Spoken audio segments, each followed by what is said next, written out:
దేవునికి స్తోత్రం కలుగునుగాక. కూడి వచ్చిన మీ అందరికీ ప్రభు పేరట వందనములు తెలియజేస్తూ ఉన్నాను. మన వాక్య భాగము 132వ కీర్తనం ధ్యానం చేస్తూ ఉన్నాం. అందులో భాగంగా ఈ దినమున 9-10 వచనాలు చదువుకుందాం. 132వ కీర్తన 9-10 వచనాలు. నీ యాజకులు నీతిని వస్త్రము వలె ధరించుకొందురు గాక, నీ భక్తులు ఉత్సాహ గానము చేయుదురు గాక. నీ సేవకుడైన దావీదు నిమిత్తము నీ అభిషక్తునికి విముఖుడవై ఉండకుము. ప్రార్థన చేద్దాం.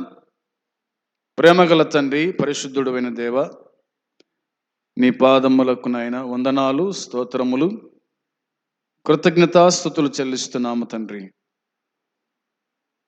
ఈ సమయంలో చదవబడిన లేఖన భాగాన్ని బట్టి స్తోత్రం.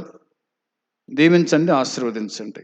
ఎంతమంది వినగలుగుతున్నారో వారి జీవితాల్లో కార్యం జరిగించి వాక్యానుసారంగా జీవించుటకు నీ కృప దయచేయమని రక్షకుడైన యేసుక్రీస్తు నామములోనే ప్రార్థించి వేడుకుంటున్నాము తండ్రి. ఆమేన్. 132వ కీర్తనను ధ్యానం చేసుకుంటూ వస్తూ ఉన్నాం. 9వ వచనము 10వ వచనము మనం చదువుకున్నాం. ఇందులో రాయబడిన మాట నీ యాజకులు అని వ్రాయబడింది. నీ యాజకులు, నీ భక్తులు. ఒకటి యాజకులు, రెండవది భక్తిపరులు, భక్తులు అనే మాట కనిపిస్తూ ఉంది. యాజకులు అనగా దేవుని సన్నిధిలో యాజక పని జరిగించే వారిని యాజకులు అని అంటారు. దేవుడే వారిని ఏర్పాటు చేసుకున్నాడు. లేవీలను, యాజకులను దేవుడే ఏర్పాటు చేసుకున్నాడు. వీరు యాజకులు అని పిలువబడ్డారు. యాజకులని పిలువబడ్డారు. యాజకులు అయ్యేవారు వారు నీతిమంతులుగా, పరిశుద్ధులుగా, పవిత్రులుగా ఉండాలని దేవుడే ఆజ్ఞాపించినాడు. యాజకులైతేనేమి, లేవీలైతేనేమి, దేవుని మందిరములో పనిచేసేటువంటి ప్రతి వ్యక్తి కూడా నీతిమంతుడై ఉండాలి, పరిశుద్ధుడై ఉండాలి, యథార్థవంతుడై ఉండాలి, మాట తప్పని వాడై ఉండాలి, ప్రభు పని చేసేటువంటి వాడై ఉండాలి అన్నది దేవుని వాక్యం మనకు గుర్తు చేస్తూ ఉంది. అలాంటి వారు యాజకులు, అలాంటి వారు లేవీలు, అలాంటి వాళ్ళు పరిశుద్ధులు అనే మాట కనిపిస్తుంది.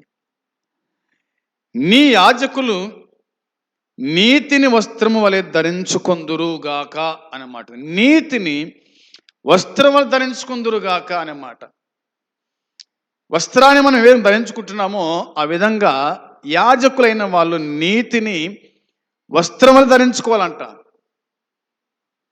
వారిని చూడగానే వీరు నీతిని ధరించుకున్న వాళ్ళు, వీరు నీతిమంతులు,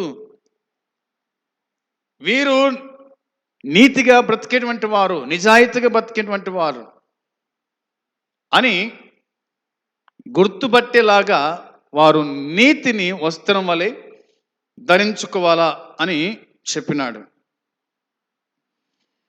ఏమిటి అని మనం ఆలోచన చేస్తే దేవుని గ్రంథమైన బైబిల్లో రాయబడిన మాటలు చూద్దాం. చూడండి, యెషయా గ్రంథములో వ్రాయబడిన మాట కూడా చూడాలి. 61వ అధ్యాయం, యెషయా గ్రంథం 61వ అధ్యాయము 3వ వచనం చూద్దాం. 61:3 వచనం చూడగా రాయబడిన మాట, సియోనులో దుఃఖించు వారికి ఉల్లాస వస్త్రములు ధరింపజేయుటకును, బూడిదకు ప్రతిగా పూదండను దుఃఖమునకు ప్రతిగా ఆనంద తైలమును, భారభరితమైన ఆత్మకు ప్రతిగా స్తుతి వస్త్రమును వారికిచ్చుటకు ఆయన నన్ను పంపి ఉన్నాడు.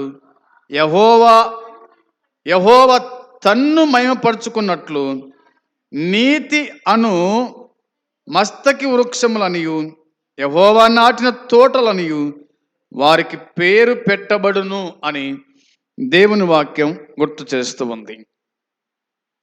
బైబిల్ గ్రంథంలో రాయబడిన మాటను మనము ఆలోచన చేయగా,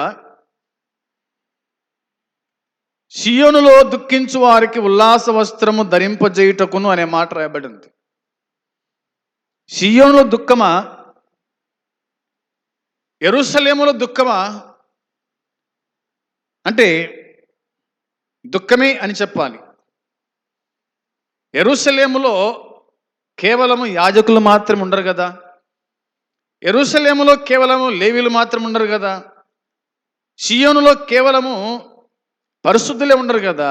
అయితే దుఃఖించు వారికి అన్నమాట, సియోనులో దుఃఖించు వారికి ఆయన ఉల్లాస వస్త్రము ధరింపజేయుటకు అన్నమాట. దుఃఖించే వారికి ఉల్లాస వస్త్రం. దుఃఖపడు వారు ధన్యులు, వారు ఓదార్చబడుదురు అని మత్తయి సువార్త 5వ అధ్యాయం మనం చూడగలుగుతాం.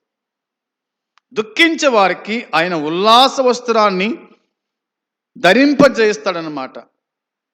బూడిదకు ప్రతిగా పూదండమును అనే మాట ఉంది. బూడిదకు ప్రతిగా పూదండం. దుఃఖించు వారే బూడిదలు కూర్చొని పశ్చాత్తాపడతారు. తగ్గింపునకు అది ఒక సూచనగా మనకు బైబిల్ గ్రంథం చెబుతూ ఉంది. కాబట్టి వారికి పూదండము అనే మాట. దుఃఖమునకు ప్రతిగా ఆనంద తైలము అన్నాడు. దుఃఖమునకు ప్రతిగా ఆనంద తైలమును. ఆనంద తైలం, తైలము ఆనందాన్ని ఇస్తుంది. ప్రభు అయిన యేసుక్రీస్తు ఒక ఇంట్లో కూర్చున్నప్పుడు మగ్దలేనే మరియ అనుకుంటాను, ఆమె వచ్చి తన పాదములకు, ఆయన పాదములకు అత్తరు పూసెను. ఆనంద తైలం, అత్తరు అన్నమాట బైబిల్ మనకు చెబుతుంది. భారభరితమైన ఆత్మకు ప్రతిగా స్తుతి వస్త్రమును వారికి ఇచ్చుటకు అనే మాట ఉంది. స్తుతి వస్త్రం దేవుని వాక్యం చెబుతున్నమాట. స్తుతి వస్త్రము అన్నమాట బైబిల్ చెబుతుంది. దేవుణ్ణి మనము స్తుతించుచున్నాము అన్నది లేఖనాలు గుర్తు చేస్తాయి. ఆయన నన్ను పంపి ఉన్నాడు, ఆయన నన్ను పంపి ఉన్నాడు, ఆయన నన్ను పంపినాడు అని అన్నాడు. పంపినవాడు దేవుడు, అవునా? యెహోవా తన్ను మహిమపరుచుకున్నట్లు నీతి అను మస్తకి వృక్షములను యెహోవా నాటిన చెట్లని వారికి పేర్లు పెట్టబడు అన్నమాట. కాబట్టి పంపినవాడు యెహోవా. ఒకవేళ వచ్చినవాడు ప్రభు అయిన యేసుక్రీస్తు అయి ఉండవచ్చు అన్న సంగతి దేవుని వాక్యం మనకు జ్ఞాపకానికి తీసుకొని వస్తుంది. ఇక వచనం 10 చూడండి, అక్కడనే రాయబడిన మాట. యెషయా గ్రంథం 61వ అధ్యాయము 10వ వచనము చూడగా, శృంగారమైన పాగ ధరించుకొనిన పెండ్లి కుమారుని రీతిగాను, ఆభరణములతో అలంకరించుకొనిన పెండ్లి కుమార్తె రీతిగాను ఆయన రక్షణ వస్త్రమును నాకు ధరింపజేసి ఉన్నాడు. రక్షణ వస్త్రం ధరింపజేసి ఉన్నాడు. దేవుడు ప్రతి ఒక్కరి గుడక ఏ వస్త్రం ధరింపజేసి అంటే రక్షణ వస్త్రాన్ని ఆయన ధరింపజేసినాడు. మనము రక్షింపబడిన ప్రజలము, రక్షింపబడిన దేవుని పిల్లలము అనేది వాక్యం చెబుతుంది. ఆయన మనకు రక్షణ వస్త్రాన్ని ధరింపజేసి ఉన్నాడు అనే మాట కనిపిస్తుంది. తదుపరి నీతి అను పైబట్టను నాకు ధరింపజేసి ఉన్నాడు. నీతి అను పైబట్ట పవిత్ర గ్రంథంలో తలపాగ అనే మాట కనిపిస్తుంది. తలపాగ అని కనిపిస్తుంది. నాకు ధరింపజేసి ఉన్నాడు. యెహోవాను బట్టి ఆనందముతో నేను ఆనందించుచున్నాను, మహానందముతో నేను ఆనందిస్తున్నాను. నా దేవుణ్ణి బట్టి నా ఆత్మ ఉల్లసించుచు ఉంది. రక్షణ వస్త్రాన్ని ఎప్పుడైతే దేవుడు మనకిస్తాడో అప్పుడు మనకు మహానందము కదా మహానందము కలుగుతూ ఉంది. ఆనందించుచున్నాము అనే మాట బైబిల్ మనకు జ్ఞాపకానికి తీసుకొని వస్తుంది. కాబట్టి యెహోవాను బట్టి మనకు మహానందం. నేను ఆనందించుచున్నాను అన్నాడు, ఆనందిస్తున్నానని చెప్పినాడు. దీనికి ఇలా రాయబడింది వాక్యంలో, క్రీస్తు రాకడ తర్వాత ఆయన రాజ్యములో ఎవరైతే భాగస్వాములుగా ఉంటారో వారు ఆయనతో ఆనందిస్తారు. క్రీస్తు రాకడలో ఎవరైతే కదా ఆయన రాజ్యంలో ఎవరైతే భాగస్వాములుగా అవుతారో వారు మాత్రమే ఆనందిస్తారన్నమాట రాయబడింది. ఆనందిస్తారు అనేది వాక్యం చెబుతుంది. వారు రక్షణ పొంది నీతి వస్త్రాన్ని ధరిస్తారు. వారు రక్షణ పొంది నీతి వస్త్రాన్ని వాళ్ళు ధరిస్తారు. రక్షణ పొందిన వాడే నీతి వస్త్రం ధరిస్తాడు. అది గుర్తుంచుకోవాల్సిన విషయం. రక్షణ పొందని వాడు నీతి వస్త్రం ధరించుకోలేడు. నీవు నమ్మితే ఆయన మహిమను చూతూ అన్నట్టుగా రక్షణ పొందిన వాడు నీతి అనే వస్త్రాన్ని ధరిస్తాడన్నమాట. దేవుడు తనకు విడుదల దయచేస్తాడు. దేవుడు తనకు ఒక జీవితాన్ని ఆయన మనకు ఇస్తాడన్నది దేవుని వాక్యం మనకు జ్ఞాపకానికి తీసుకొని వస్తుంది. ఇది ఒకటి కాగా, ఇక దేవుని వాక్యం మనం చూడగా జకర్యా గ్రంథంలో ఇలా రాయబడింది. జకర్యా గ్రంథం 3వ అధ్యాయము 4వ వచనం. జకర్యా గ్రంథం 3వ అధ్యాయం 4వ వచనంలో దూత దగ్గర నిలిచి ఉన్న వారిని పిలిచి ఇతని మైల బట్టలు తీసివేయుడని ఆజ్ఞాపించి, నేను నీ దోషము పరిహరించి ప్రశస్తమైన వస్త్రముతో నిన్ను అలంకరించుచున్నాను అని సెలవిచ్చెను అనే మాట కనిపిస్తుంది. సెలవిచ్చెను అనే మాట. దూత దగ్గర నిలిచి ఉన్న వారిని చూచి అన్నమాట. వాక్యములో రాయబడిన మాట జ్ఞాపకం చేసుకున్నప్పుడు యెహోషువ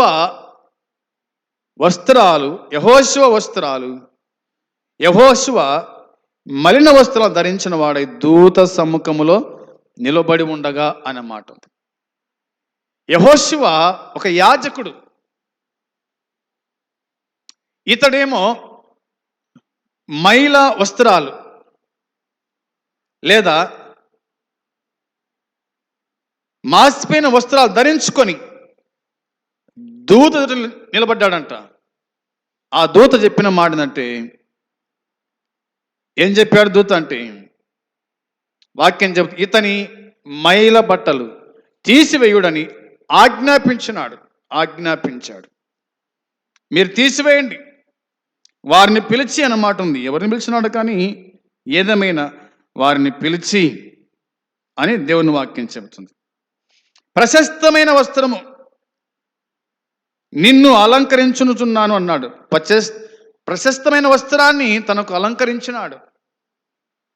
దేవుని పిల్లలకు దేవుడు ప్రశస్తమైన వస్త్రము ధరింపజేసేటువంటి వాడు అన్నమాట ఉంది. దేవుడు యెహోషువ ధరించిన మురికి బట్టలు తీసివేయిస్తున్నాడు అనే మాట ఉంది. అంటే అతని ఇశ్రాయేలు వారి పాపమును తొలగిస్తున్న దానికి ఇది సంకేతము అన్నమాట బైబిల్ చెప్తున్నమాట. ఆ పైన అతనికి విలువైన ఉత్సాహ వస్త్రాలు తొడిగించున్నాడు. విలువైన వస్త్రాలు, ప్రశస్తమైన వస్త్రాలు అతనికి తొడిగించనమాట ఉంది. ఇదే మాట మనకి ఎక్కడ కనిపిస్తుంది అంటే లూకాసు వార్త మనకు కనిపిస్తుంది కదా. తప్పిన కుమారుడు కొన్నాళ్ళు తప్పిపోయినాడు, డబ్బంతా కాజేసుకున్నాడు, ఇంటికి వచ్చినాడు. ఎలా వచ్చినాడు ఇంటికి? మైల బట్టలతో వచ్చినాడు, అనగా మాసిపోయిన బట్టలతో, చినిగిపోయిన బట్టలతో ఇంటికి వచ్చినాడు. తండ్రి చూసి పరిగెత్తి వాని మీద పడి వాని ముద్దు పెట్టుకొని పనివారికి చెప్పినట్టుగా, అవునా, మీరు వానికి స్నానం చేయించండి, చేతి ఉంగరం తొడిగించండి, ప్రశస్తమైన వస్త్రాలు తొడిగించండి, కాళ్ళకు చెప్పులు తొడిగించండి అనే మాట మనకు కనిపిస్తుంది. పనివారికి చెప్పినాడు, తండ్రి పనివారికి చెప్పినాడు తన కుమారుణ్ణి సిద్ధం చేయండి అని. అదేవిధంగా ఇక్కడ మనకు కనిపిస్తూ ఉంది, ఇశ్రాయేలు వారి పాపము తొలగిస్తున్న దానికి ఇది సంకేతం అన్నమాట. ఆ పైన అతనికి విలువైన ఉత్సాహ వస్త్రాలు తొడిగించాడు, తెల్లని పాగా అతని తలపై అలంకరించాడంట. తెల్లని పాగా అతని తలపై అలంకరించినాడు, యెహోషువ తలపై అలంకరించినాడు. యాజక పరిచర్య పరిపూర్ణంగా తిరిగి అతనికి ప్రతిష్ఠితమైన దానికి ఇది సూచన అనే మాట కనిపిస్తుంది. ఇశ్రాయేలు వారి పాపం ప్రక్షాళనమైంది అనే మాట కనిపిస్తుంది. వారు దేవుని నీతి వస్త్రాలు ధరించుకున్నారు. పాపం చేసిన వానికి పశ్చాత్తాపడిన తర్వాత అతనికి దేవుడు దేవుని నీతి వస్త్రాలు ధరించుకున్నారు అన్నమాట ఉంది. ఇదే ప్రక్షాళన క్రీస్తు ద్వారా మనకు అందుబాటులో ఉంది అన్నమాట కనిపిస్తుంది. ప్రక్షాళన దేవుడు మనకును అలాంటి వస్త్రాలు ఆయన ధరింపజేసి ఉన్నాడు. రక్షణ వస్త్రం మనకు ధరింపజేసాడు, నీతైన వస్త్రం మనకు ధరింపజేసినాడు అన్నది వాక్యం చెబుతుంది. ఇక ఎఫెసీ పత్రిక 1వ అధ్యాయం 7వ వచనములో, ఎఫెసీ పత్రిక 1వ అధ్యాయము 7వ వచనము మనం చూడగా బైబిల్లో ఇలా రాయబడింది చూడండి. దేవుని కృపా మహదైశ్వర్యమును బట్టి ఆ ప్రియుని యందు ఆయన రక్తము వలన మనకు విమోచనము, అనగా మన అపరాధముల క్షమాపణ మనకు కలిగి ఉన్నది అన్నమాట. ఆయన రక్తం వలన పాప క్షమాపణ, విడుదల, విమోచన దేవుడు మనకు కలిగించినాడు. వారికి మాత్రమే కాదు, ఈనాడు మన గుడక రక్షణ అన్నది, నీతి వస్త్రము అన్నది దేవుడు మనకు అనుగ్రహించినట్టుగా దేవుని వాక్యంలో మనము చూడగలుగుతూ ఉన్నాము అన్నది వాక్యం మనకు జ్ఞాపకం చేస్తూ ఉంది. ఇక జకర్యా గ్రంథము 3వ అధ్యాయము 5వ వచనం చూడగా అతని తల మీద తెల్లని పాగా పెట్టించుడని నేను మనవి చేయగా వారు అతని తల మీద తెల్లని పాగా పెట్టి వస్త్రములతో అతనిని అలంకరించిరి. యెహోవా దూత దగ్గర నిలుచుండెను. అప్పుడు యెహోవా దూత యెహోషువకు ఇలాగు ఆజ్ఞ ఇచ్చెను, సైన్యములకు అధిపతియగు యెహోవా సెలవుచ్చిందేమనగా, నా మార్గములలో నడుచుచు నేను నీకప్పగించిన దాన్ని భద్రంగా గైకొన్న ఎడల నీవు నా మందిరం మీద అధికారివై నా ఆవరణములను కాపాడు వాడవగుదువు. మరియు ఇక్కడ నిలవబడు వారికి కలిగినట్లు నా సన్నిధి నిలుచు భాగ్యము నీకిత్తును అన్నాడు. భాగ్యము నీకిత్తును అన్నాడు. వాక్యం చూడాలి. దేవుడు చెప్పిన మాట యెహోషువకు సెలవిచ్చినాడు. సైన్యములకు అధిపతికి యెహోవా సెలవిచ్చిందేమనగా అన్నమాట. ఏం సెలవిచ్చినాడు ఆయన యెహోషువకు అంటే, నా మార్గములలో నడుచుచు అన్నాడు. యెహోషువ నా మార్గం నడుచు అని అన్నాడు. నేను నీకు అప్పగించిన దాన్ని భద్రం కాపాడుకో అన్నాడు. నీవు నా మందిరం మీద అధికారివై నా ఆవరణములను కాపాడు వాడవగుదు అన్నాడు. అక్కడ నిలుచుండు, ఇక్కడ నిలవబడు వారికి కలిగినట్లు నా సన్నిధి నీకు భాగ్యము నీకిత్తును అన్నాడు. దేవుని సన్నిధిలో నిలబడే భాగ్యం, దేవుని సన్నిధిలో ఉండే భాగ్యం దేవుడు యెహోషువకు ఇచ్చాడు. కాబట్టి ఈ మాటను బట్టి చూడగా దావీదు కూడా అన్నాడు, నీ మందిరములో నేను ఉండాలని కోరుకుంటున్నాను. నా బ్రతికాలమంతా గుడుక ఎంతకాలం బతుకుతాను అంతకాలం నేను నీ మందిరములో ఉండే భాగ్యం నాకు దయచేయి అని రాజైన దావీదు కూడా 23వ కీర్తన చివరి వచనములు అనుకుంటాను, 6వ వచనములో ఆ మాట తెలియజేసినట్టుగా దేవుని వాక్యం మనకు గుర్తు చేస్తూ ఉంది. నా మార్గములలో నడుచుచు, యెహోషువతో దేవుడు వ్యక్తిగతంగా చెప్పిన ఈ మాట అతడు దృఢంగా యెహోవాను అనుసరిస్తూ ఆయన మాటలు పాటించేలా గట్టిగా ప్రోత్సహించబడింది అని దేవుని వాక్యం గుర్తు చేస్తూ ఉంది. ఆయన మార్గాలు, ఆయన సన్నిధి, ఆయన మందిరం, ఆయన ఉండే స్థలం, అక్కడ ఉండాలంటే ఎంతో పుణ్యము చేసుకుని ఉండాలి. అవునా? ఆయన మందిరంలో పనిచేయాలంటే ఎంతో పుణ్యం చేసుకుని ఉండాలి. అట్టి కృప దేవుడు యెహోషువకు అనుగ్రహించినాడు. ఇతడు ప్రధాన యాజకుడు అనే మాట రాయబడింది. ప్రధాన యాజకుడైన యెహోషువ అనే మాట బైబిల్ చెబుతుంది. సరే, దేవుని వాక్యం ఇలా మనకు జ్ఞాపకానికి తీసుకొని వస్తూ ఉంది. ఇక ఏముందంటే బైబిల్లో చూడండి, ఎఫెసీ పత్రిక 6వ అధ్యాయంలో ఎఫెసీయులకు రాస్తూ పౌలు 6వ అధ్యాయము 14వ వచనం చూద్దాం. ఎఫెసీ పత్రిక 6వ అధ్యాయం 14వ వచనంలో ఎలా అనగా, మీ నడుమునకు సత్యమును దట్టి కట్టుకొని నీతి అను మైమరువు తొడుక్కొని పాదములకు సమాధాన సువార్త వలనైన సిద్ధ మనస్సును జోడు తొడుక్కొని నిలవబడుడి అనే మాట బైబిల్ మనకు జ్ఞాపకం చేస్తూ ఉంది. 10 నుంచి 16 వరకు మనం చూడగా వాక్యం చెప్తున్న మాట దేవుని సర్వాంగ కవచం గురించి ఇందులో రాయబడింది. దేవుని యొక్క సర్వాంగ కవచం గురించి రాయబడింది. ఎందుకు సర్వాంగ కవచము ఎందుకు ధరించాలంటే అపవాది తంత్రములను ఎదిరించుటకు అనే మాట ఉంది. అపవాది తంత్రములను ఎదిరించుటకు శక్తివంతులమగునట్లు దేవుడిచ్చు సర్వాంగ కవచమును ధరించుకునండి అని 11వ వచనం మనకు జ్ఞాపకానికి తీసుకొని వస్తుంది. ఈ 10 నుండి 16 వరకు మనం చూస్తే వాక్యం చెప్తున్న మాట మన మెరుగుదుము. వచనము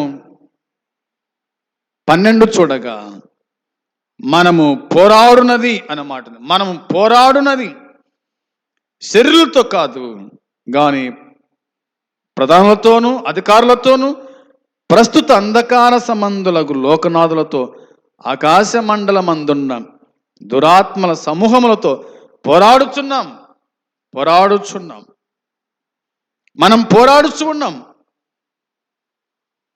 అని దేవుని వాక్యం చెబుతుంది. ప్రధానులతో అధికారులతో లోకనాథులతో అనే మాట ఉంది. ప్రధానులు, అధికారులు, లోకనాథులు అనే మాట కనిపిస్తుంది. ఒక విశ్వాసి సాతానుతోనూ వాని దూతల సమూహముతోనూ పోరాడుతూ ఉంటాడు. యేసుక్రీస్తు కూడా 40 రాత్రి మగళ్ళు ఉపవాస ప్రార్థన చేసిన తర్వాత సాతాను ప్రభువును శోధించింది అనే మాట ఉంది కదా. మత్తయి సువార్త 4:10 మనం చూడగలుగుతాం. సాతానుతో పోరాటం, దురాత్మల మీద పోరాటం, ప్రధానులు అధికారులతో పోరాటం అనే దేవుని వాక్యం చెబుతుంది. కాబట్టి ఈ అంధకార సంబంధ శక్తులు అంటే లోకములోని దురాత్మ శక్తులను అర్థం.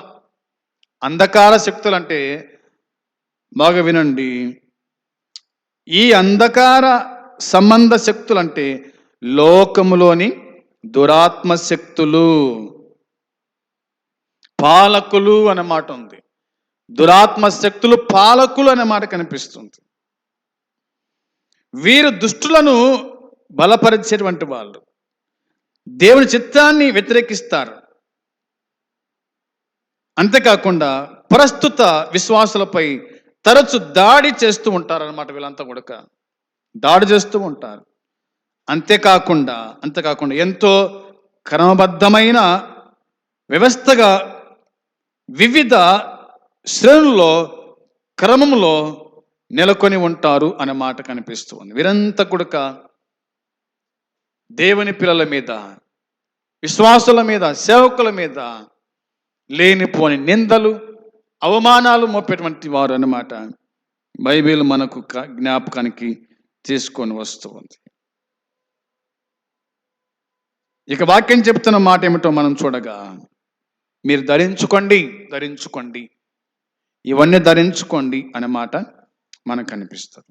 వచనం 17 చూడగా, రక్షణను స్థిరస్థానమును దేవుని వాక్యమును ఆత్మ ఖడ్గమును ధరించుకోనండి అన్నమాట.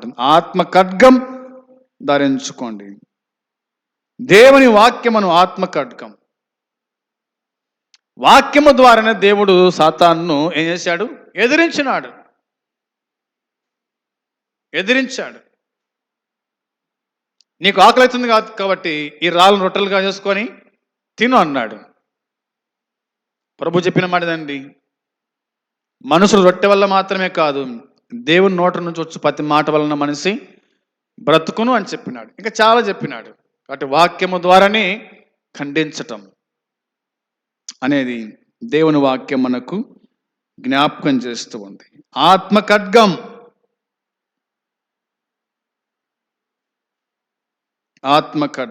దేవుని వాక్యమని ఆత్మ ఖడ్గం మనం ఉపయోగించే వారుగా ఉండాలి.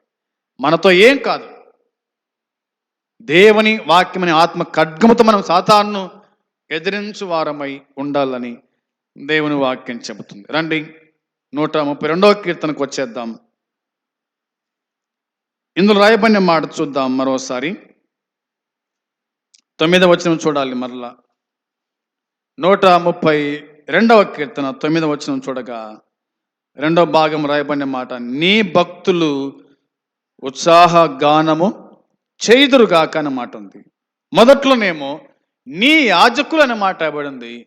2లోనేమో నీ భక్తులు అనే మాట బైబిల్ మనకు జ్ఞాపకం చేస్తూ ఉంది. భక్తులు అనే మాట బైబిల్ మనకు జ్ఞాపకం చేస్తుంది. కాబట్టి భూమి మీద ఉన్న తన భక్తులే శ్రేష్ఠులు అనే మాట రాయబడింది. భక్తి 2 విధాలు కనిపిస్తుంది. ఒకటి లోకపరమైన భక్తి, రెండవది దైవ భక్తి అన్నమాట. దైవ భక్తి అనగా అనే మాట అన్నాడు పౌలు తిమోతికి రాస్తూ 6వ అధ్యాయంలో. దైవభక్తి గొప్ప లాభ సాధనము అనే మాట కనిపిస్తుంది. భక్తి, మన భక్తి ఎలాగుంది, మన స్థితిగతులు ఎలాగున్నాయి, మన భక్తి గలవారమైనా భక్తి ఉత్సాహ గానము చేయును. భక్తి ఉత్సాహ గానం చేస్తూ ఉంది, గానము చేస్తుంది భక్తి. భక్తి గలవాడు పాటలు పాడతాడు, భక్తి గలవాడు సంతోషిస్తాడు, భక్తి గలవాడు ఆనందిస్తాడు, భక్తి గలవాడు నిరంతరము సంతోష గానము చేయగలుగుతాడు. దేవుని వాక్యం మనకు ఆ రీతిగా చెబుతూ ఉన్నమాట. ఇక 10వ వచనం చూడగా, నీ సేవకుడైన దావీదు అన్నమాట. నీ సేవకుడైన దావీదు నిమిత్తం నీ భక్తునికి విముఖుడవై ఉండకుము అని దేవుని వాక్యంలో మనము చూడగలుగుతామన్నా.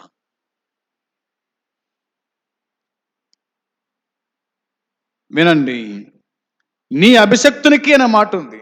దావీదు అభిషేకించబడిన వాడు. విముఖుడవై ఉండకు అంటే ఒకవేళ సొలొమోను తాను ఒక రాజుగా అభిషేకించబడ్డాడు, సౌలు రాజు అభిషేకించబడ్డాడు, దావీదు అభిషేకించబడ్డాడు. నీ భక్తునికి అనే మాట బైబిల్ మనకు జ్ఞాపకము చేస్తూ ఉంది. కాబట్టి తన భక్తులైన వారిని దేవుడు ఆయన కాపాడుతాడు అన్నది దేవుని గ్రంథం మనకు తెలియజేస్తున్న మాట ఇందులో మనం చూడగలుగుతూ ఉన్నాం. ఈ మాటకు ఒక మాట చూద్దాం. మరి నీ భక్తునికి అనే మాట బైబిల్ మనకు తెలియజేస్తుంది. కాబట్టి ఈ 10వ వచనం మనం చూడగా ఇక్కడ అభిషక్తుడు అంటే దావీదు స్థానంలో రాజుగా అభిషేకం పొందిన సొలొమోను కావచ్చు అని, అంతేగాక అతని తర్వాత వచ్చిన రాజులందరి గురించిన కావచ్చు అనే మాట మనం ఇందులో చూస్తాం. దీన్ని బట్టి మనం ఆలోచన చేయగా మొదటి వచనం చూడగా యెహోవా దావీదునకు కలిగిన బాధలంటిని అతని పక్షమున జ్ఞాపకము చేసుకొనెను అనే మాట దేవుని వాక్యం మనకు జ్ఞాపకానికి తీసుకొని వస్తుంది. యెహోవా దావీదును అతడి కట్ల నుండి కడగండ్ల నుండి జ్ఞాపకం చేసుకో అనే మాట. ఏదేమైనా బైబిల్ చెప్తున్న మాట, దావీదు అన్న మాట, నీ సేవకుడైన దావీదు కోసం నీ అభిషక్తుణ్ణి నిరాకరించకు, నిరుత్సాహపడకు, నిరుత్సాహపరచకు అనే మాట కనిపిస్తుంది. ఈ 2 వచనాల్లో మనం చూడగా ఒకటేమో యాజకుడు నీతి వస్త్రాలు ధరించగా భక్తులు ఆనందధ్వనులు చేస్తారన్నమాట. భక్తులు ఆనందధ్వనులు చేస్తారంట, ఆనందిస్తారు ఆయనలో. ఆనందించుడి, మరలా చెప్పుదును ఆనందించుడి అని పౌలు చెప్పినట్టుగా భక్తులైన వాళ్ళు ఎప్పుడు కూడా ఆనందంగా సంతోషంగా ఉండాలని వాక్యం మనకు చెబుతుంది. ఈ 2 వచనాలు మనం పూర్తిగా ధ్యానం చేసినాం. కాబట్టి రక్షణ అనే వస్త్రాన్ని మనం ధరించుకోవాలన్నది లేఖనాలు మనకు జ్ఞాపకానికి తీసుకొని వస్తున్నాయి. ఆ విధంగా మనము దేవుని వాక్యానుసారంగా వాక్య ప్రకారంగా జీవించవచ్చు. భక్తులైన వారు ఏ విధంగా నడుచుకున్నారో అదే కోణములో మనము జీవించుచు నడుచుకుంటాం. దేవునికి అనుకూలంగా బ్రతుకుదాం. అట్టి కృప దేవుడు మనకు సమృద్ధిగా అనుగ్రహించును గాక. ఆమేన్. ప్రార్థన. తండ్రి మీకు స్తోత్రం, స్తుతులు చెల్లిస్తున్నాం. చెప్పబడిన మాటలు దీవించి ఆశీర్వదించండి. ఎంతమంది ఈ వాక్యాన్ని వినగలిగిరో వారి జీవితాల్లో కార్యము జరిగించి పద్ఫలం దయచే తండ్రి కాపాడి కృప చూపించండి. ప్రతిదినము నీ వాక్యం ధ్యానం చేస్తుండగా మీరే మాతో ఉండి మాట్లాడి నీ భక్తులైన మేము ఆనందధ్వని చేస్తూ నీ సన్నిధిలో సంతోషిస్తూ ముందుకు సాగే భాగ్యం అనుగ్రహించి మీ కాపుదలు దయచేయమని యేసయ్య పరిశుద్ధమైన నామంలోని ప్రార్థించి అడిగి స్తుతించి వేడుకొనుచున్నాము తండ్రి. ఆమేన్. పరలోకమందున తండ్రి ప్రేమ, ప్రభు అయిన యేసుక్రీస్తు కృప, పరిశుద్ధాత్మ సన్నిధి సహవాసం కూడి వచ్చిన మనకు సకల పరిశుద్ధులకు ఇప్పుడు ఎల్లప్పుడు సదాకాలము తోడై ఉండునుగాక. ఆమేన్. అందరికీ వందనాలు.